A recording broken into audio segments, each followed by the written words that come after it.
8 anos atrás, eu tive uma ideia genial para um vídeo. Eu era o novato da equipe e cheio de energia e sugeri que a gente fizesse um vídeo explicando o que é uma espécie. Mas aí, todo mundo começou a rir da minha cara. Oi, eu sou o Léo e esse é o Minuto da Terra.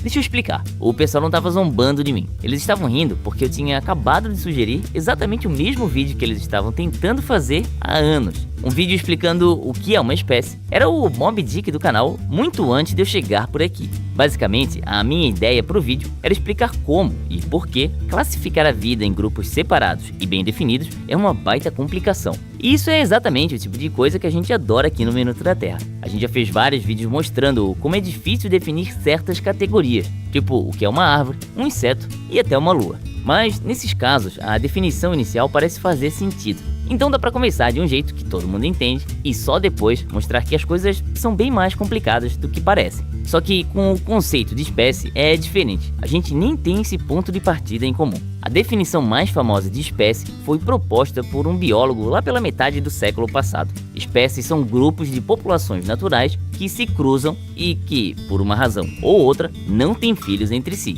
Só que descobrir se dois grupos são mesmo isolados reprodutivamente é super difícil. Aí, outras pessoas tentaram definir o que é uma espécie com base na aparência, na semelhança genética, na história evolutiva ou, enfim, a lista vai longe. Hoje em dia, cientistas de diferentes áreas usam mais de uma dúzia dos chamados conceitos de espécie. E isso sem falar no mundo estranho das plantas. Por exemplo, tem planta que consegue dobrar o próprio genoma quando se reproduz, criando uma espécie totalmente nova em uma única geração. Imagina a bagunça que isso faz em qualquer tentativa de definir direitinho o que é uma espécie. Então, dá pra perceber como seria complicado resumir o que é uma espécie em alguns minutos de vídeo. Nem preciso dizer que aquela ideia lá atrás não foi pra frente. Mas eu sou teimoso e queria achar uma saída. E, finalmente, me ocorreu. E se a gente fizesse um vídeo sobre um caso que desafia a definição de espécie, como o lobo vermelho? Primeiro, não é uma planta, e segundo, é praticamente o garoto propaganda da questão da especiação. Existe um enorme debate científico sobre se o lobo vermelho é apenas um híbrido entre um coiote e um lobo cinzento,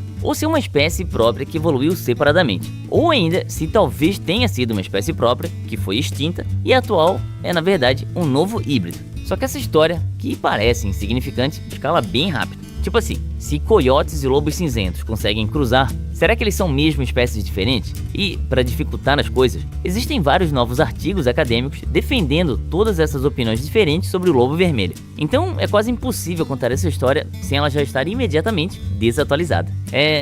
Que bagunça, mas eu ainda não ia me dar por vencido. E se a gente fizesse um vídeo sobre subespécies, como tigres de Bengala e tigres siberianos, que conseguem ter filhos férteis, portanto, eles não são espécies diferentes. Aí o foco seria menos em como a gente divide os seres vivos e mais em como agrupamos eles. Beleza, parece uma boa ideia. Mas, aparentemente, nos últimos anos, o número de subespécies de tigre ficou indo de 2 para 9 e de volta, porque os cientistas simplesmente não conseguem entrar num acordo sobre como classificar subespécies. É pela localização geográfica? Diferença genética? Alguma outra coisa? No fim das contas, tem ainda menos consenso científico sobre o que define uma subespécie do que uma espécie. E na botânica, sim, de novo as plantas, além de subespécies, ainda tem variedades, subvariedades, formas e subformas. Enfim, o meu vídeo sobre subespécies acabou virando uma história que envolvia uma ilha cheia de gremlins, um terremoto, e ainda tinha um subenredo esquisito sobre possíveis componentes genéticos da raça humana. No fim das contas, a equipe, e com toda razão, me fez desistir dessa ideia. Talvez algum dia a gente acabe esbarrando num conceito inovador que permita contar direito essa história sobre espécies. Vai saber, quem sabe esse vídeo já seja um avanço. Ah, e um último detalhe, uns anos atrás o Cameron entrou na equipe. E aí, durante o processo seletivo, a gente pediu para ele sugerir uma ideia de vídeo que ele achasse a nossa cara. Adivinha que espécie de vídeo ele sugeriu? Esse foi o Minuto da Terra. Se você gosta dos nossos esforços para te contar grandes histórias da Terra em poucos minutos, comente, deixe um joinha e compartilhe. Toda ajuda é bem-vinda para a gente chegar mais longe em menos tempo. Um abraço e até semana que vem. Cobras venenosas matam quase 100 mil pessoas por ano, o que é meio estranho, porque a gente já tem um tratamento bem eficaz para as picadas delas. E ele existe há mais de 100 anos, então por que tanta gente ainda morre disso? Oi, eu sou o Léo e esse é o Minuto da Terra. Se você conhece esse tratamento, já ouviu falar em soro antiofídico ou antiveneno. Os médicos injetam proteínas, na verdade anticorpos, na pessoa picada, que neutralizam o veneno da cobra. É tipo uma vacina retroativa. e quando é aplicada a tempo, quase sempre salva a vida da pessoa. Mas tem um probleminha com esse soro. Na verdade, alguns problemas. O primeiro é como fazer esse negócio. Os cientistas ainda não conseguiram produzir anticorpos contra veneno de cobra em laboratório. Então, eles dependem do sistema imunológico de bichos de verdade para fazer isso por eles. Então, primeiro eles encontram e extraem o veneno de uma cobra venenosa. Depois, injetam esse veneno em um animal, de preferência um grandão, tipo um cavalo. Mas como a intenção não é matar o cavalo, eles dão o veneno aos poucos e esperam ele produzir os anticorpos naturalmente. Por fim, coletam um pouco do sangue do cavalo, passam por uma máquina que separa as partes e voilá, soro antiofídico.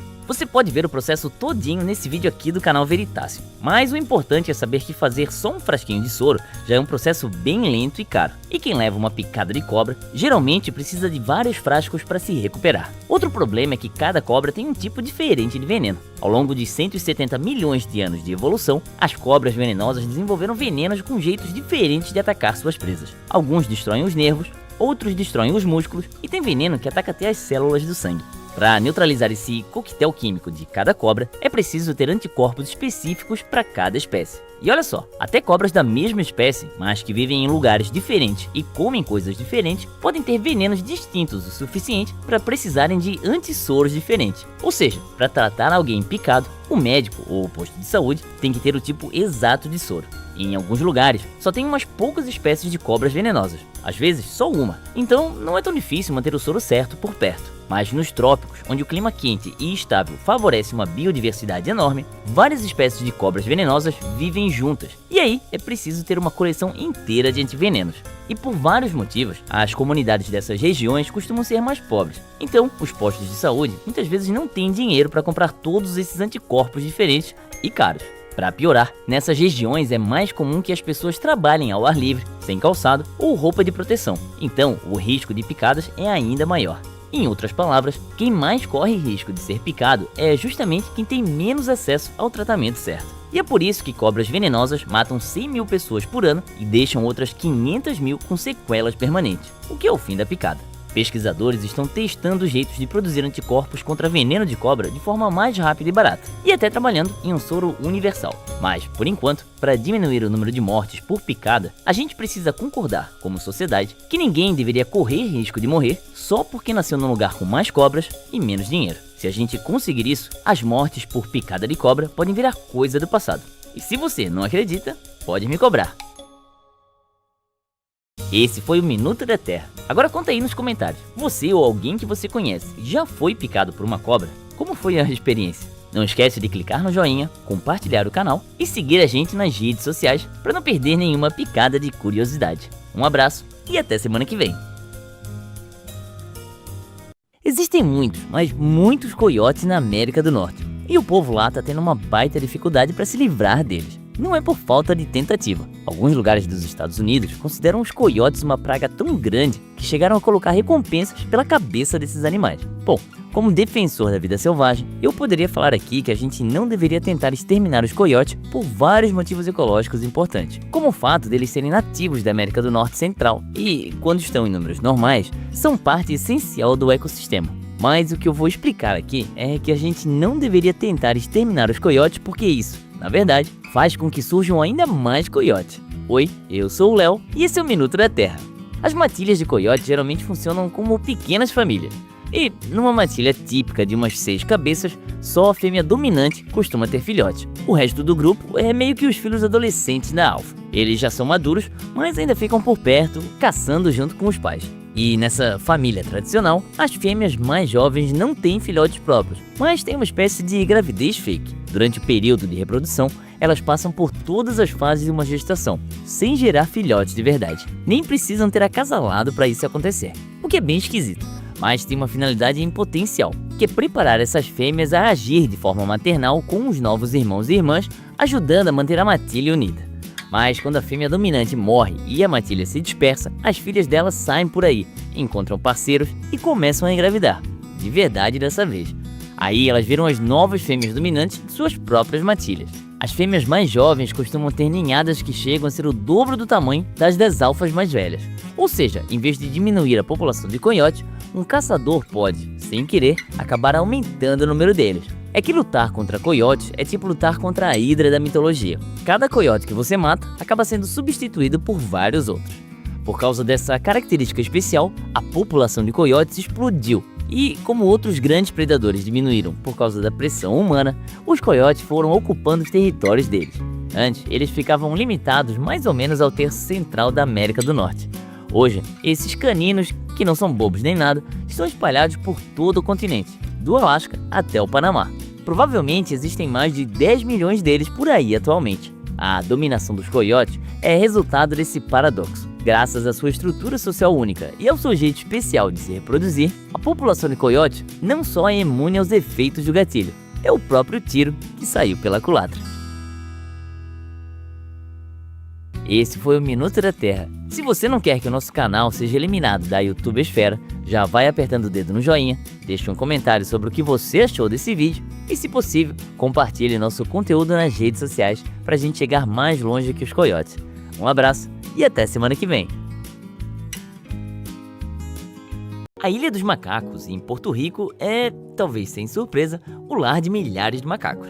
E quando um furacão superpotente passou por lá alguns anos atrás, os pesquisadores que estudam esses macacos acharam que encontrariam por lá uma tragédia em massa.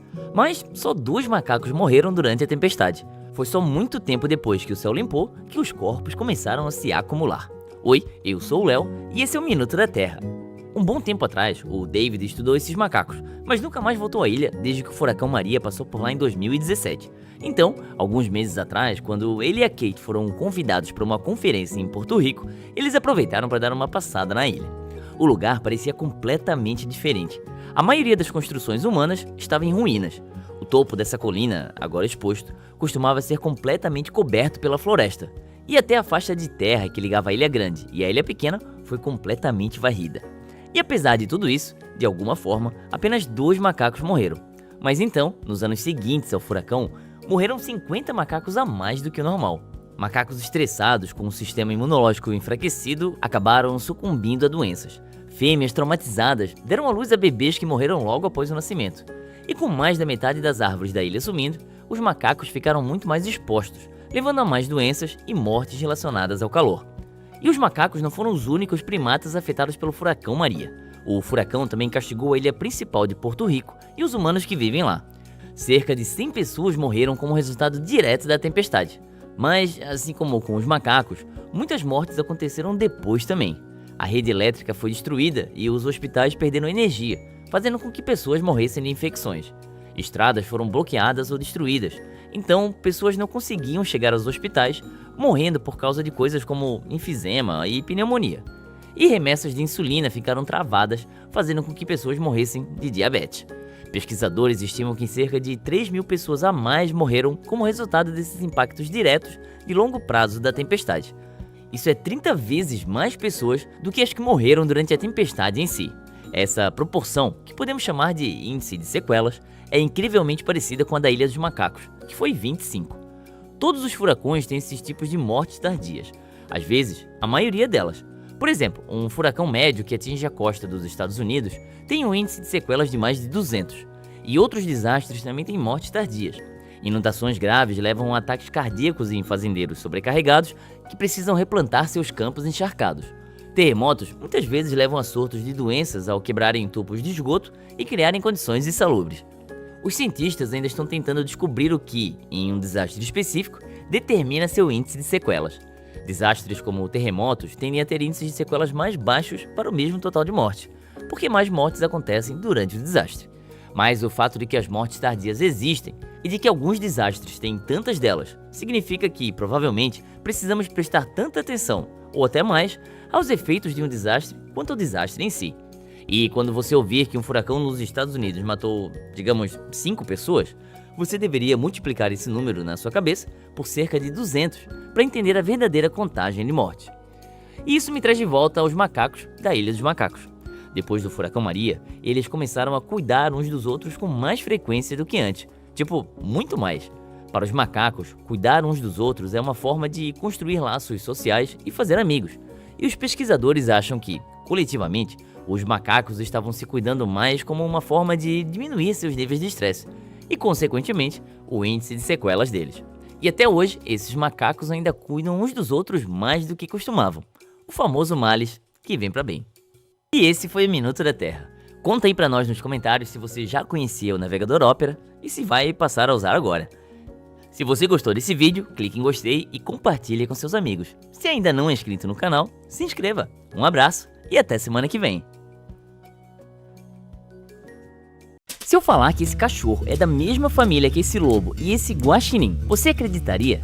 Pois é, todos esses bons meninos e meninas são parentes. Os canídeos são uma família extremamente diversa que vive em quase todos os continentes. E desde que os ancestrais selvagens dos cães se aproximaram das fogueiras dos caçadores-coletores, entre 15 e 30 mil anos atrás, os cães domésticos têm colhido os frutos de uma das parcerias entre espécies mais bem-sucedidas da história do planeta. Hoje, estima-se que existam cerca de 1 bilhão de cães vivendo espalhados pelo mundo, incluindo alguns que moram com a equipe que fez esse vídeo. Oi, eu sou o Léo, esse é o Cubo e esse é o Minuto da Terra. Nesse vídeo, eu vou te levar para um passeio pela colossal diversidade da família canina. Ah, e esse pôster aqui tá para venda. No final do vídeo, eu falo mais sobre isso. Bom, vamos começar com alguns canídeos extintos. Esse é o Epicyon, o maior cachorro que já existiu. Ele tinha mais ou menos o tamanho de um urso pardo. Esse é o lobo terrível, um dos maiores predadores do antigo oeste americano. Se você visitar os poços de piche de La Brea, na Califórnia, vai ver centenas de crânios deles escavados por lá. Parece que esses cães não resistiam a atacar os grandes mamíferos presos no piche e acabavam ficando presos também. E o último canídeo extinto de que vamos falar é o Leptoscion, o verdadeiro cachorrão. Esse pequeno onívoro apareceu há mais de 30 milhões de anos na América do Norte e acabou dando origem a todos os canídeos que existem hoje. Agora vamos falar daqueles que ainda estão vivos por aí. Vamos começar pelos menos parecidos com os cães domésticos e ir seguindo até chegar nos amiguinhos que a gente conhece e ama. A primeira parada são as raposas. Conforme cientistas foram entendendo melhor o parentesco entre os canídeos, eles perceberam que muitos animais chamados de raposa não são tão próximos assim uns dos outros. Por exemplo, existem duas raposas que estão bem separadas do resto da família canina. Uma é a raposa cinzenta, cujos ancestrais se separaram do resto dos canídeos bem cedo. Hoje ela tem garras adaptadas para escalar árvores e escapar de coiotes e lobos que vivem por perto.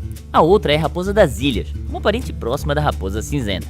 Há alguns milhares de anos, algumas raposas cinzentas conseguiram chegar até umas ilhas na costa da Califórnia. Lá, com pouca comida disponível, elas encolheram cerca de 25% ao longo das gerações, virando uma nova espécie, um exemplo clássico do chamado nanismo insular. Ok, continuando com o resto do grupo das raposas. A raposa vermelha é talvez o canídeo mais amplamente distribuído no mundo. Ela vive na América do Norte, Europa, Ásia, Norte da África e Oriente Médio. Em algumas regiões, sua pelagem pode parecer preta ou prateada. Já a raposa doméstica tem origem lá em 1952, quando um cientista soviético começou a cruzar raposas vermelhas prateadas para ver se conseguiria torná-las dóceis. A ideia era entender como os humanos domesticaram os lobos. Depois de mais de 40 gerações, surgiram raposas domesticadas com orelhas caídas e rabos enrolados que adoram carinho humano. No fim do inverno, a raposa do Ártico troca a pelagem branca e fofinha, usada como camuflagem na neve, por uma pelagem mais fina e escura, para se misturar à paisagem do verão. O fêneco, ou raposa do deserto, tem o corpo todo adaptado à vida árida. Suas enormes orelhas ajudam a dissipar calor e ouvir presas sob a areia, e suas patas dianteiras, em forma de pá, facilitam cavar tocas rapidamente. O cão guaxinim parece um Pokémon, mas está bem próximo das raposas, e é o único canídeo que hiberna no inverno. Agora, mudando de ramo na árvore genealógica canina, alguns cães menos conhecidos. A raposa caranguejeira, curiosamente, não está no grupo das raposas. Ela caça caranguejos em mangues e lamaçais. O cachorro do mato é baixinho, com membranas nas palmas e vive nos pântanos da Amazônia. Caça em matilhas e consegue derrubar capivaras mordendo seus calcanhares até a presa cair. O lobo-guará parece uma raposa vermelha com pernas absurdamente longas. Sua altura dá uma visão privilegiada nas savanas sul-americanas. O cachorro do mato de orelhas curtas é raro e esquivo, e um dos poucos canídeos que pode liberar odores bem fortes pelas glândulas anais. Vive muitas vezes em tocas abandonadas de tatus gigantes. Ok, agora vamos para os canídeos mais próximos dos cães domésticos. O chacal de costas pretas é famoso pela sua dieta variada. Ele come desde gafanhotos até focas, impalas e frutos duros. O cão pintado africano já foi chamado de cão selvagem, mas ganhou o apelido de pintado para ajudar com os esforços de conservação da espécie. Já o cão selvagem asiático, do sul da Ásia, pode ser fruto de antigos cruzamentos entre lobos e cães pintados, um fenômeno chamado evolução reticulada. O coiote, o famoso oportunista, adaptou-se muito bem às cidades humanas graças à sua dieta flexível e à capacidade de aumentar o número de filhotes quando necessário. Já o lobo cinzento é um mestre na hora de caçar em matilha. Foi provavelmente a sua sociabilidade que o levou às cabanas dos humanos antigos, iniciando a história da domesticação. Um dos primeiros conhecidos, o cão de Bon Oberkassel, viveu cerca de 14 mil anos atrás. Ela sobreviveu a uma doença grave quando filhote e não servia muito como cão de caça, ficando por ali mais como companhia e carinhos. O dingo, descendente de cães domesticados antigos, chegou na Austrália de barco. Lá se tornou selvagem e é hoje o maior predador do Outback. Desde então, humanos vêm cruzando cães para diversas funções, criando centenas de raças. Aqui vão alguns exemplos. Basenjis são cães de caça africanos de pelo curto que ficaram famosos por não latirem. Em vez disso, parece que eles estão cantando. Xolo ou pelado mexicano. Há evidências de que os maias frequentemente enterravam esses cães junto com seus donos, porque acreditavam que eles eram guias confiáveis para o mundo dos mortos. Mastiff muitas vezes pesam mais de 100 quilos e já foram usados como cães de guarda, de caça e até militares. Hoje em dia, eles são mais famosos pela baba do que pela ferocidade.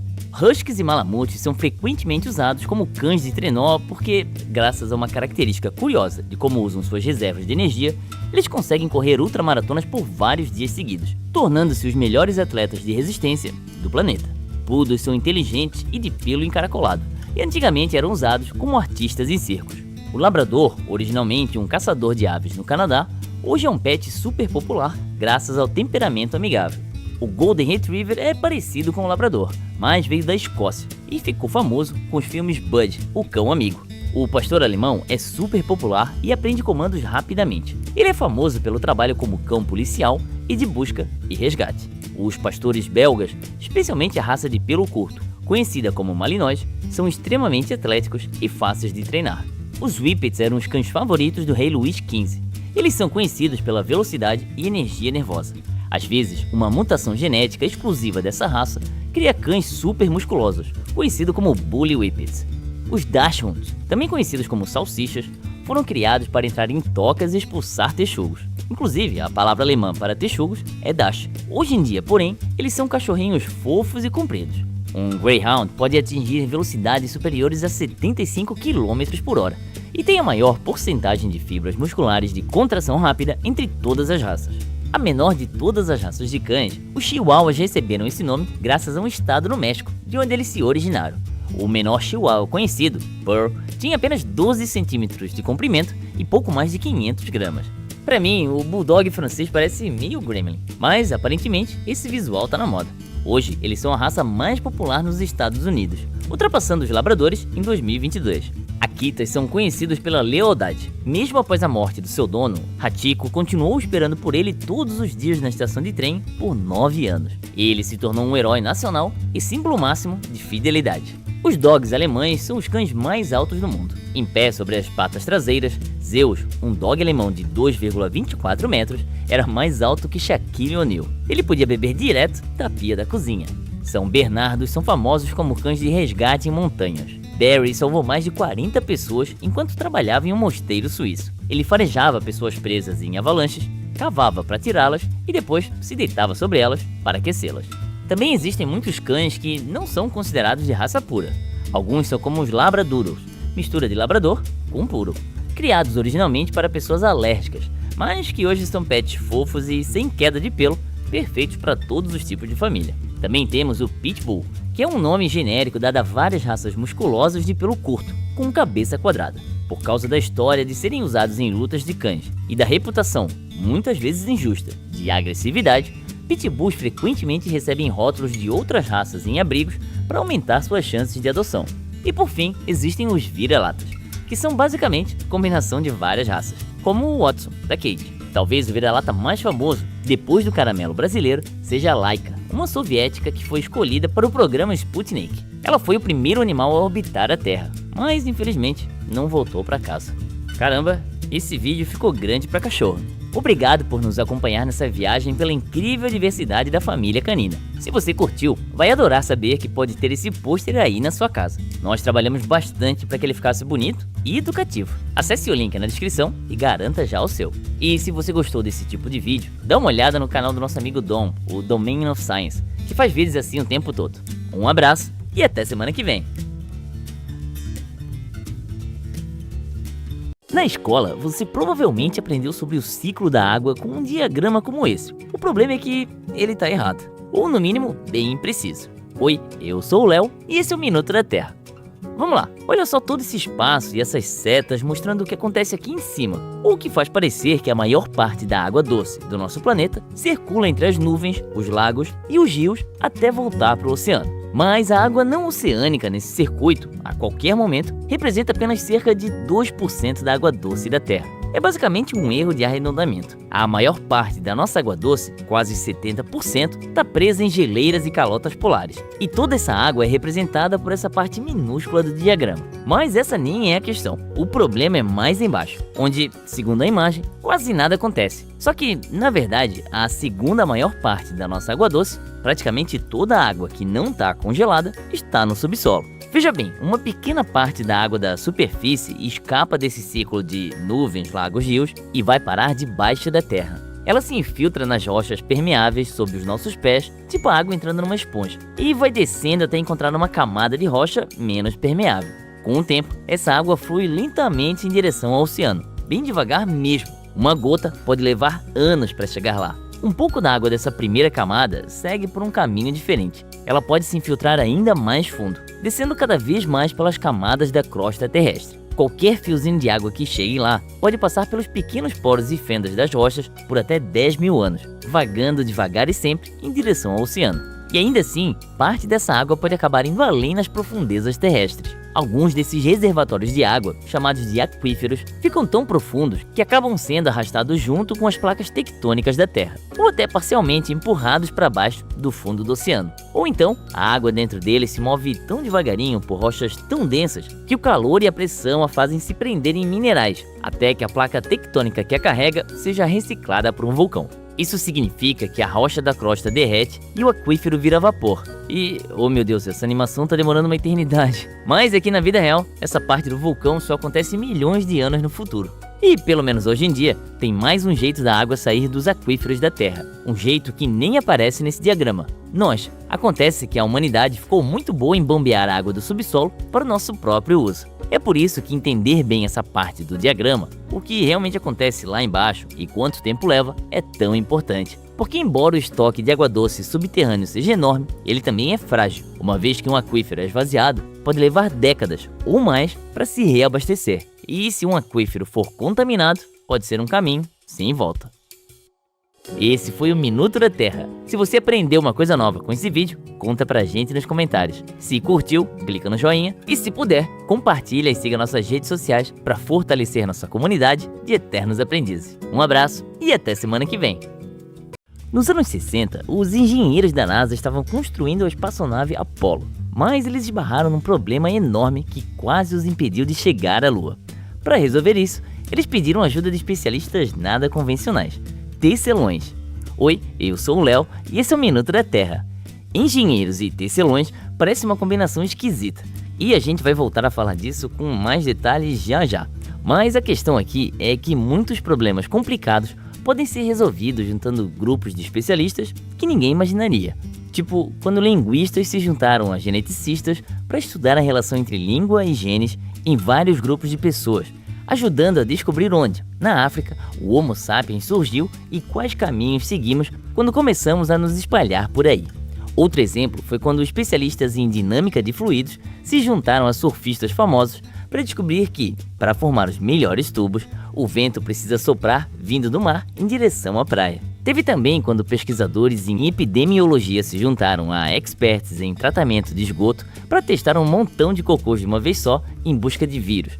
Tudo isso para criar um sistema de alerta precoce da propagação de Covid. E especialistas no genoma humano certa vez se uniram a um famoso rockstar para estudar seu DNA e descobrir que algumas pessoas têm mutações genéticas que permitem que elas tirem o álcool do corpo muito mais rápido do que outras. O valor do trabalho em equipe não é só historinha.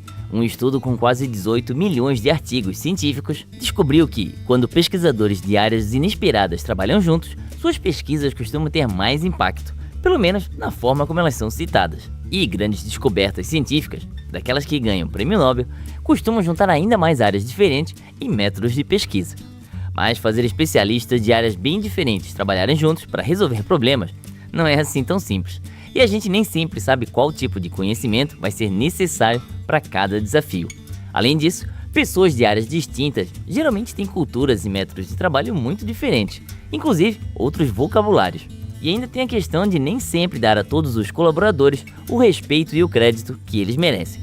Por exemplo, os tecelões que ajudaram a levar a gente até a Lua ao mostrar para a NASA como diminuir o tamanho do computador de bordo da Apollo, fazendo com que ele pudesse realmente ser lançado ao espaço. Eles fizeram isso tecendo, cuidadosamente e à mão, a memória do computador binário, passando uma agulha com fio várias vezes, por dentro ou ao redor dos minúsculos anéis do módulo de memória. Quando passavam por dentro, isso representava um número 1, e quando passavam ao redor, representava um 0. Apesar da genialidade de suas habilidades e do papel crucial que tiveram no sucesso das missões à Lua, eles foram quase completamente ignorados pela NASA e pela imprensa, enquanto os norte-americanos comemoravam a missão bem-sucedida.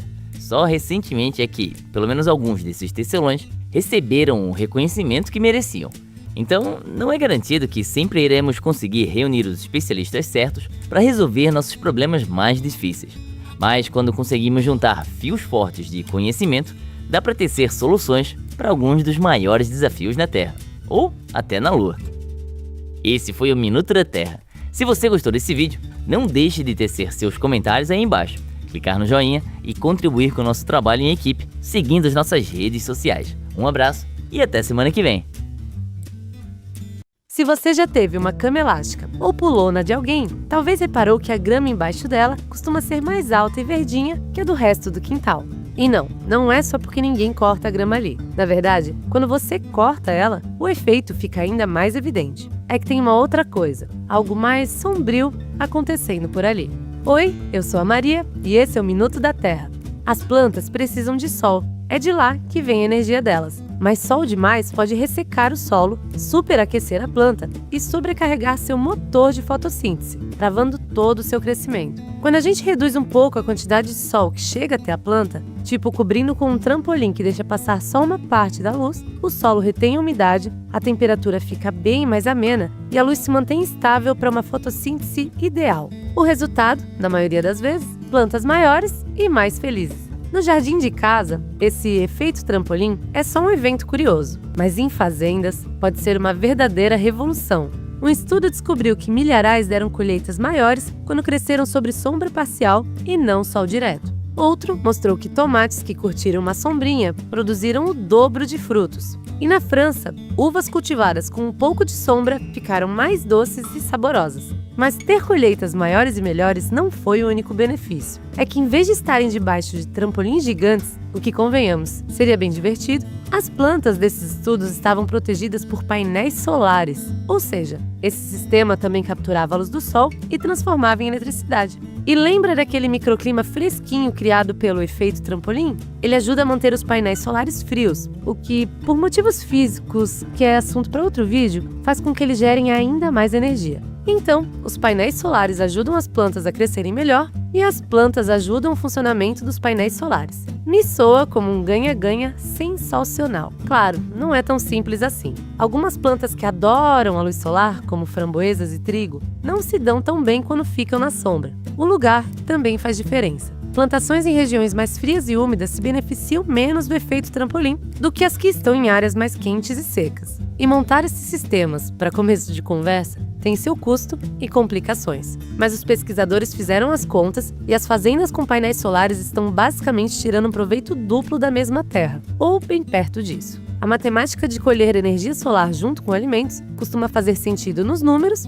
e valores. Então, mesmo sendo uma ideia bem nova na agricultura, nos Estados Unidos, por exemplo, existem só umas 600 fazendas assim. O tal efeito trampolim ainda pode nos fazer saltar para um futuro bem mais bonito. Esse foi o Minuto da Terra e eu sei que você não vai pular pro próximo vídeo antes de deixar aquele joinha. Conta pra gente nos comentários se você já tinha ouvido falar desse fenômeno e compartilhe esse e outros conhecimentos com os seus amigos. Um beijo e até a próxima! A caverna Krubera, também conhecida como Vorônia, é a segunda caverna mais profunda do nosso planeta, se estendendo 2.200 metros para dentro da Terra. Isso é quase a altura de 6 prédios Empire State empilhados, ou pelo menos é até onde os humanos conseguiram explorar. Pode ser que existam outras câmaras ainda não descobertas que vão mais fundo, mas ela não pode ter uma profundidade tão maior, porque existe um limite, na verdade 3 limites, para o quão profundas as cavernas da Terra podem chegar. Oi, eu sou o Léo e esse é o Minuto da Terra. As cavernas mais profundas, como a Krubera, se formam quando água levemente ácida encontra caminho pelas pequenas rachaduras de uma camada de rocha solúvel em água, geralmente calcário.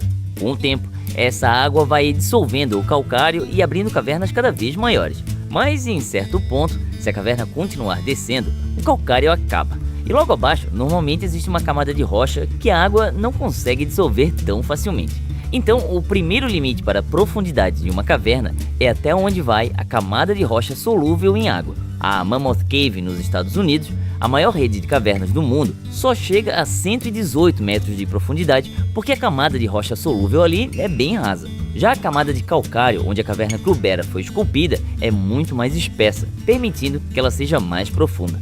Mas mesmo que existisse calcário até lá embaixo, perto do manto da Terra, a Krubera não conseguiria continuar muito além disso por causa do segundo limite de profundidade das cavernas, o nível do mar. As câmaras das cavernas tendem a se formar onde a água ácida da superfície encontra a água que fica encharcada na rocha, como uma esponja. Esse ponto é chamado de lençol freático. O lençol pode subir e descer, mas o mais baixo que ele geralmente chega é o nível do mar. É por isso que, mesmo a caverna Krubera descendo 2.200 metros, suas partes mais profundas ainda estão acima do Mar Negro, que fica ali perto. A caverna só conseguiu chegar tão fundo porque a sua entrada está bem lá no alto. E isso nos leva à terceira coisa que limita a profundidade de uma caverna: a pressão da rocha que fica acima dela. Passado certo ponto, qualquer abertura na crosta terrestre acaba sendo esmagada pelo peso imenso da pedra por cima. Para cavernas de calcário como a Krubera, esse ponto fica por volta de 2.500 metros de profundidade. Então, embora a Krubera até possa se estender um pouco além do que já exploramos, ela não pode ir muito mais fundo.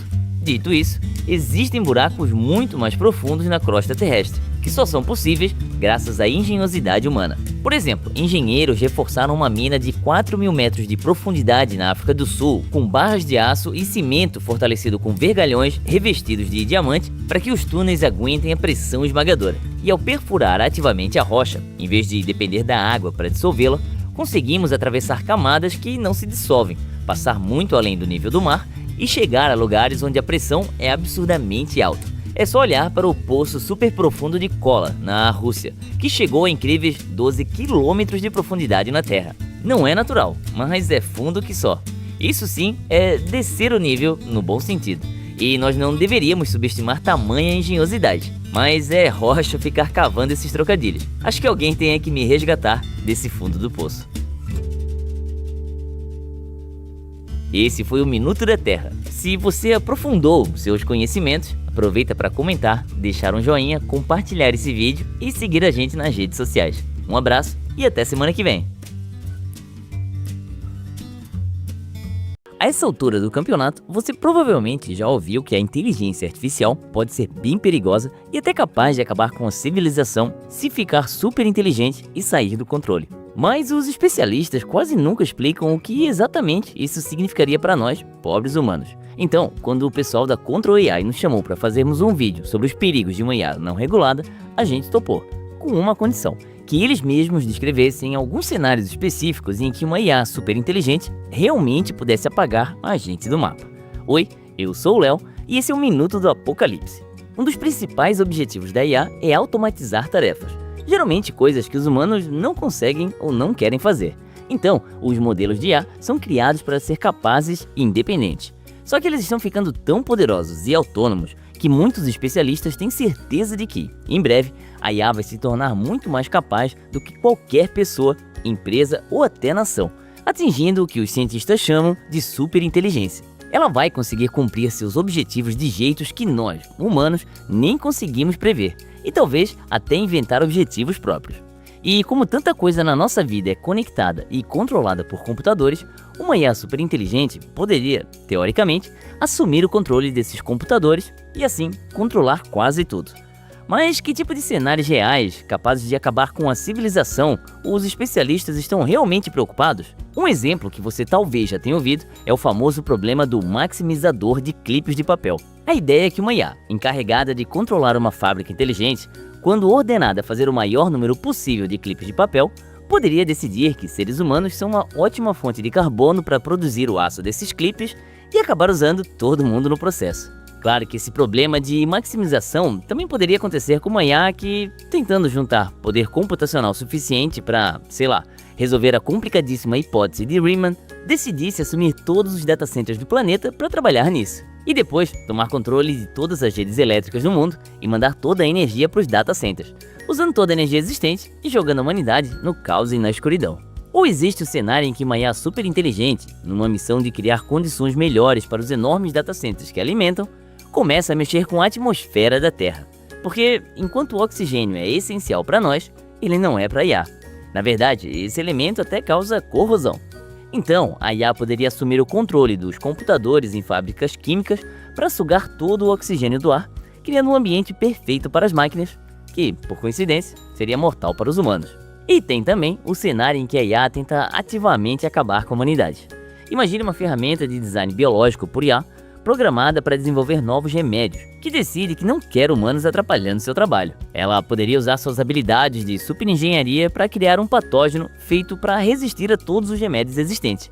Afinal, isso eliminaria qualquer pessoa que pudesse tentar impedi-la. Os especialistas não chegam nem perto de concordar sobre a probabilidade de um desses cenários, ou alguma variação igualmente assustadora deles de fato acontecer. 10% de probabilidade parece ser uma média, embora alguns achem que a chance é bem maior. Mas a maioria está bastante convencida de que o surgimento da superinteligência artificial e o perigo que vem anexo vai acontecer muito em breve. E, com certeza, vamos precisar de uma ajudinha para lidar com isso. Esse foi o Minuto da Terra. Se você gostou do vídeo, maximize seu apoio. Clique em gostei, comente qual cenário você acha mais maluco, compartilhe com seus amigos antes que uma superinteligência desligue a internet e siga nossas redes sociais enquanto há tempo. Um abraço e até a próxima atualização. Você acredita que ninguém sabe por que alguns cogumelos são psicodélicos? Quer dizer, a gente sabe que eles têm um composto chamado psilocibina, que bagunça a química do cérebro de vários animais, incluindo humanos. Mas nós ainda não sabemos por que ser psicodélico é algo útil para os cogumelos. Então hoje vamos falar sobre algumas teorias que a gente tem sobre isso. Oi, eu sou o Léo e esse é o Minuto da Terra. Quando a psilocibina interage com o cérebro dos animais, ela faz com que eles se comportem de jeitos bem esquisitos. Aranhas constroem teias ruins, cigarras ficam anormalmente animadas, lesmas têm convulsões e humanos alucinam. Mas o que um cogumelo ganha deixando os animais fora de si? Cientistas já consideraram um monte de ideias e nós vamos falar de 3 delas. A primeira ideia é que os fungos, possivelmente, não ganham nada por produzir psilocibina. Talvez o composto seja um acidente evolutivo, como o bico de viúva no nosso cabelo, ou um vestígio do passado da espécie, como o nosso cóccix. Mas isso provavelmente não é verdade. A psilocibina precisa de nitrogênio e a maioria dos fungos que a produzem vive em ambientes onde quase não há nitrogênio no solo. Para fabricar psilocibina, os fungos têm que limitar quanto nitrogênio usam em tarefas importantes, como crescer e se reproduzir, e mesmo assim, alguns fungos produzem muita psilocibina. Então, considerando esse custo, a psilocibina deve servir para alguma coisa. Outra ideia é que talvez a psilocibina ajude os fungos a afastar bichos famintos. Afinal, espécies que vivem no solo produzem vários tipos de substâncias com gosto amargo ou tóxicas para manter os herbívoros longe. Mas a psilocibina não é muito amarga nem tóxica. E se ela realmente funciona como um repelente, provavelmente faz isso por meio de um tipo de controle mental. Eu não estou dizendo que a psilocibina faz os insetos alucinarem como nós. Pelo menos não há nenhuma evidência disso. Mas ela faz mosquinhas da fruta se reproduzirem como coelhos e pode fazer colônias inteiras de formigas se voltarem umas contra as outras. comportamentos que podem distrair esses animais de ficar mastigando por um tempo ou até deixá-los mais vulneráveis a predadores, eliminando-os de vez. Mas essa ideia também tem um problema. Certas larvas de insetos se alimentam felizmente de cogumelos que produzem psilocibina. Então, embora a psilocibina possa afastar alguns animais, definitivamente não dá cabo de todos.